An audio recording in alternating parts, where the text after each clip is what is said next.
Everyone,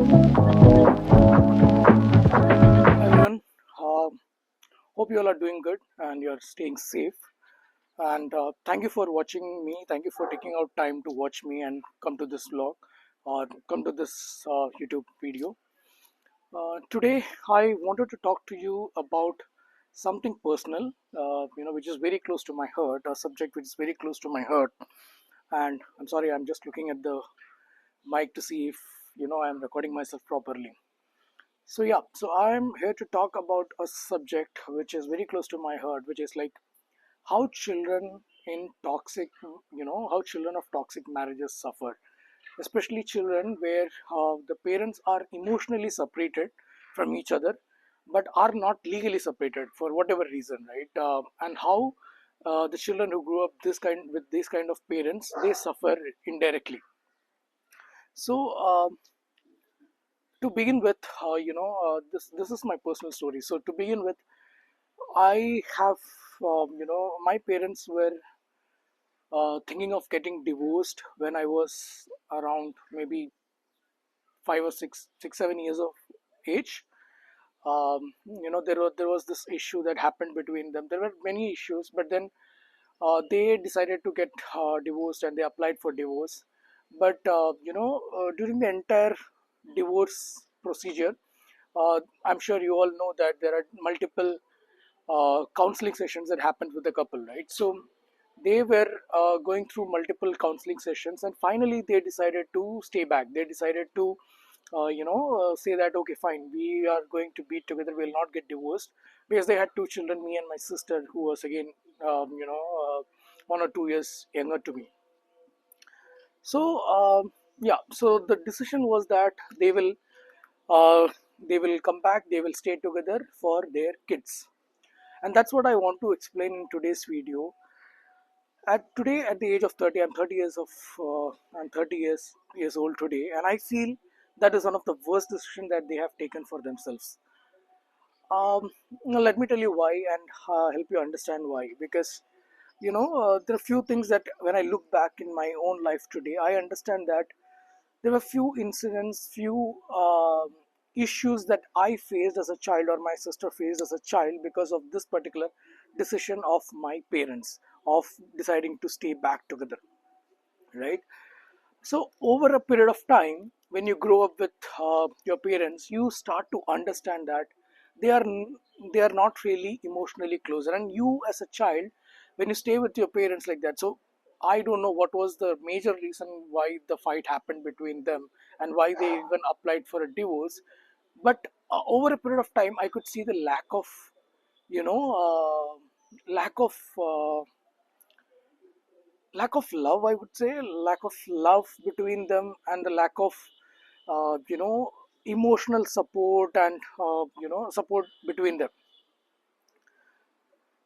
It was just that they are there for their kids. They are there, they are living together, it's all going good. One of them is bringing money, one of them is providing the family with the money and the support that is needed, and the other one is there again, but their marriage lacked love, the marriage lacked support, emotional support and emotional, all those things. So growing up in such a family, I could see there are few things which were which started affecting me and my sister. And we could realize this only much later when we became adults, when we were at the age of getting married and all those things. That's when we started realizing this issues that was happening between my parents. Sorry, I'm looking at few notes that I've taken because just to put it out. So the first thing that the children who suffer in this kind of marriages is, the first one is the emotional chaos, or the there is no stability in in the family. So when I say emotional chaos, I remember as a child, there used to be fight that just starts breaking out in the house at any given point of time. One of the parent will say something to the other get agitated or frustrated, and there used to happen fight every other single day for some or the other reason, and some reasons were very very silly. So that fight used to keep happening, and there was the stress always at the home, thinking, आज किस बात पे लड़ाई होगा. I'm just speaking in Hindi. Why, what would be the reason for a fight to break out today? Or that stress was always there. And there was this instability in the house. You don't know what is going to happen next. So living in such a house was a big issue. And there was always this passive aggression, which means, whatever is said, whatever is done, one or the other person would become little aggressive towards the other person, and it will be like, okay, there is going to be a fight that is going to break out. Oh no, it didn't happen.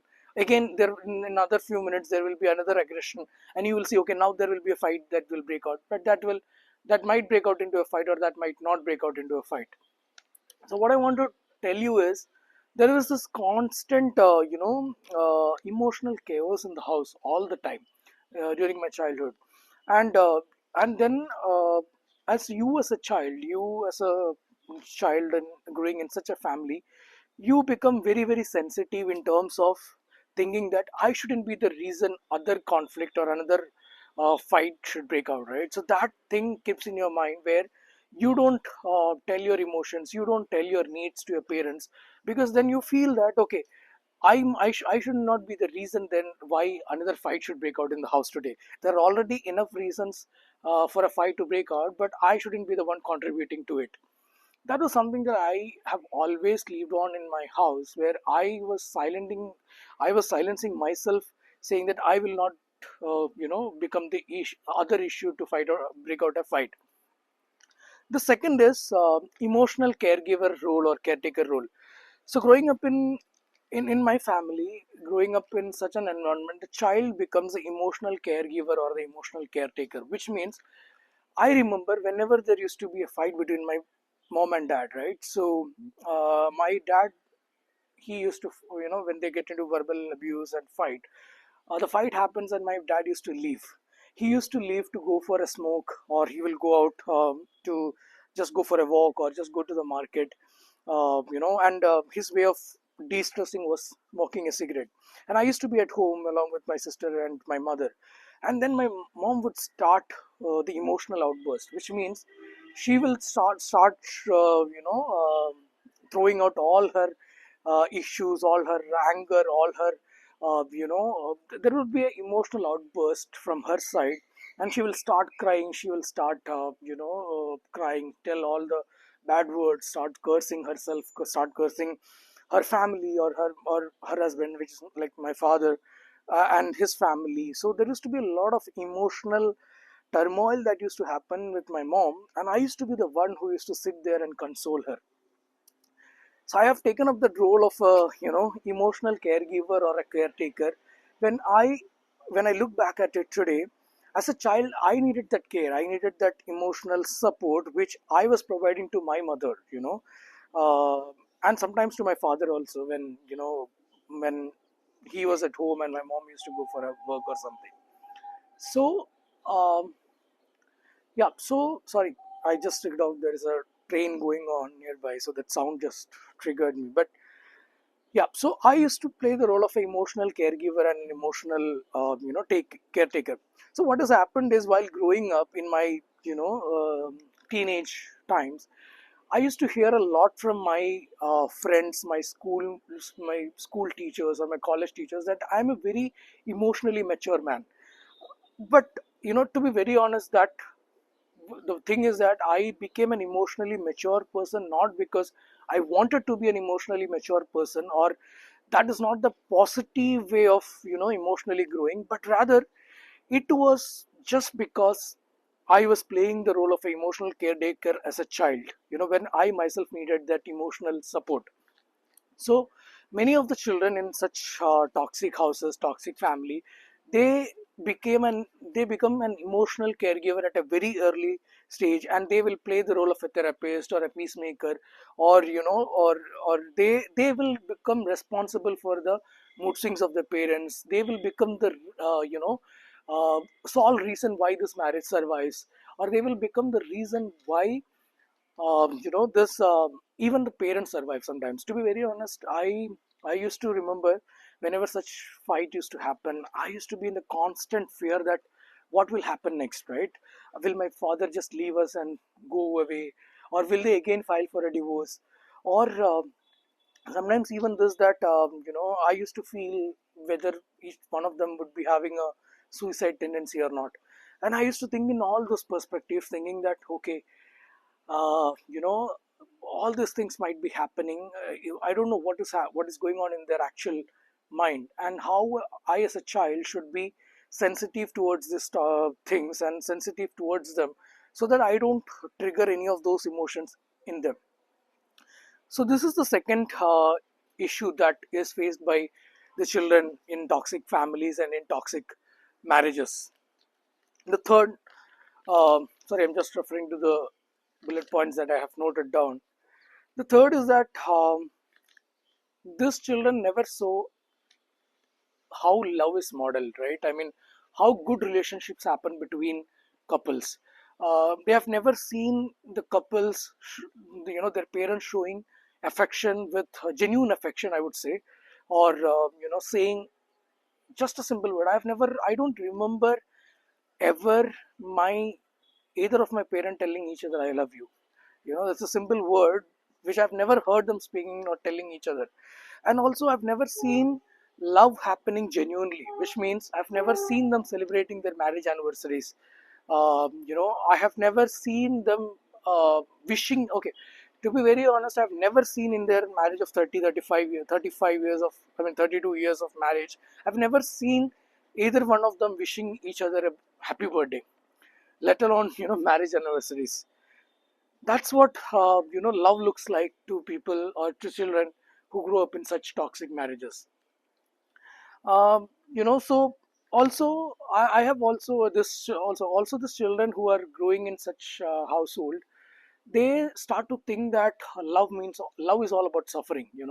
Love is all about sacrifice, and you have to be really really worthy enough to be loved, because they never saw love happening just out of pure love. So that is one another thing that keeps happening, where you don't see the right way of love getting modeled. That's the third point that I wanted to make. The fourth is, children growing up in such families always fear intimacy and commitment.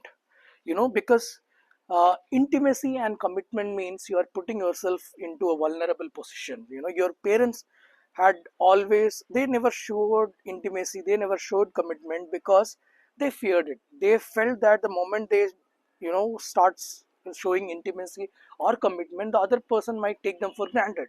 So it's always like a conflict, always like a war position, where they don't want to be vulnerable to each other as a couple. And then that is what happened, that is what the child also mirrors, what is what the child also learns, that intimacy and commitment is not required actually to survive in a marriage or in a relationship. That's the least thing. All you need is sacrifice, all you need is survival. And these things takes the backseat. The next point that I wanted to mention is, as a child growing up in such a toxic family of of a couple who are toxic, is that you feel guilty for their unhappiness, which means I have often heard my parents, either of them, telling whenever they get into fight and when we try to console them, that you are the reason, or I mean, the children are the reason why they are together, why they have to endure all this, why they have to survive this toxicity, which means the children are indirectly blamed for their unhappiness, for their failure of marriage, for their lack of maturity to build that relationship, or whatever it is. They see children as a children as a source or as a tool to blame for their failures as a couple, for the failure of their marriage, and that keeps happening all the time. And then there's always shame and confusion about our own worth. Like when I say our own, the children who go through all this, who have been hearing the statement from their own parents, their own family, where they were supposed to be emotionally supported, when they start seeing this thing that they are being blamed, they feel shame, they feel they feel confusion, and they will start neglecting themselves, their needs, their the love that they need. In one of the previous reels, I said the statement that children of emotionally immature parents become a peacemaker, or they become really good at conflict management, but they are so low in their self-worth. And I completely agree to that, because I, as a person, 30-year-old man today, when I look back about all my past relationships, all the things that has happened in my life, I see that the way I have looked at that scenario, or the way I looked at those situations, I kept myself at the bottom of the list. My self worth was at the bottom, and everything else, everyone else, was a top priority. So yes, you start lacking that self worth within you. That is, then the next point is the children of more toxic parents, and this kind of marriages, they lack, they learn to suppress their emotion, which means all the emotions. Now that anger, sadness, or any love, they completely kind of switch off from all the emotions, right? And they start, they start keeping everything within themselves, because they don't want to be the next reason why their parents start picking up a fight, or why their parents start again blaming each other, or getting abusive to each other. So you might be feeling anger, you say, for example, you don't even put up any of your needs, like you would want to eat something also, and you will say, okay, fine, let me not tell that, because I know if I tell this to my mom, she might want me to get it, but my dad would object, right? So let's say I want to eat out one day, and I want to say that I want to eat out. I know my mom would love to eat out, but my dad wouldn't like to, right? So, and that will just trigger and them, and they will break out into a fight. So they learn to suppress all their emotions, including love, need, anger, sadness. They will feel frustrated, but they can't express it. So all those emotions, these children they start to shut it down, right? uh, then the last point, not last, second last point that I wanted to mention is, uh, but before that, yeah, second last point is that these children inherit unresolved trauma. So what that means is that when today I look back at my parents, or my childhood, the way I was brought up, I can see that unknowingly or unknowingly I have inherited all the trauma that they were carrying. It might not be knowingly, but then when I look back, all those things that they couldn't resolve in their marriage, or in their relationship, it was passed on to me. You know, just to give you an example, my dad always believed that all women are wrong, because he had a bad experience with his partner, his wife. So he believed that all women are wrong, and then he kept on reiterating that statement to me over the years. And somewhere deep in my mind, I also started learning that all women are wrong, all women are bad. Not that I believe in that today. It took me a lot of time to unlearn that part. But then somewhere I believe that while I was growing up, I grew up with that mindset, and that has somewhere affected my relationships with the people I have been with, or knowingly or unknowingly, that has come out in my relationships, that okay, maybe all women are wrong, and I should be careful how to talk. I should be careful on how to, what to put across to them, what to hear from them, what to not listen to them, and all. you know uh, Also, when you grow up with such kind of a parents, you start to learn, you start to pick up their bitterness and their fear and their helplessness, which means they start to put it out on you, that these are the things that you can never get out, right? Their fear becomes your fear. They kind of start putting out their trauma into you, and you, knowingly or unknowingly, you start to learn this. Say, for example, just to give you an example, my the kind of things that my father believed in, one of the things that he believed in was, you should never marry a girl who is more richer than you or who is more educated than you, because then she will start suppressing you. And this thing, he believes it so firmly that he has started putting it out to me, and that there was no logic in it. There was no and even if that is true, let's say if that is true, there there will be a solution to it, right? But the way he puts it across, the way this parents put it across, is that there is no solution because I didn't find a solution and I couldn't survive, I couldn't come out of it. That means you will also go through the same thing. There is no solution to it, which is very untrue, you know. So that is one. And the last thing is, the last point I want to say is that as a child, I feel that I missed out on peace and happiness.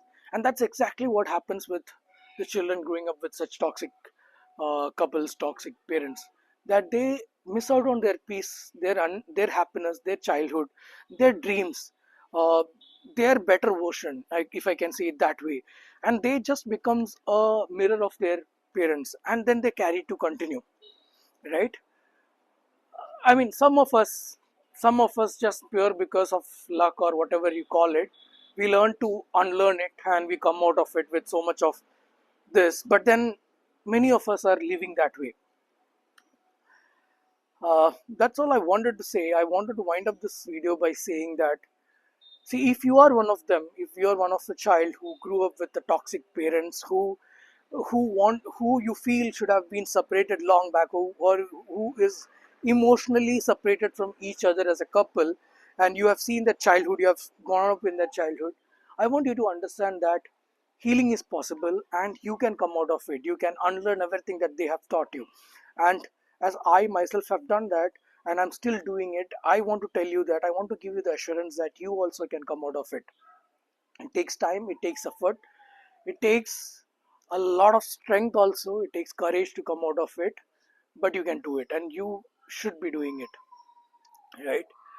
uh, that's it. If you resonate with whatever I have said, or if you think what I said made sense, or if you are somebody who has gone through this and come out of it, please do comment. Please do comment down below and tell uh, the rest of us how you have done it. Or if you have a story which you want to tell, if you want uh, to tell a story without being judged, please do write a comment. Or if you want to talk to somebody, if you want to talk to me about it, or if you want to know how you can come out of it, let's talk about it and let's try to heal ourselves. That's it. Till then, take care. Till I see you in the next video, and let's heal together. Thank you. Bye. See you in the next video.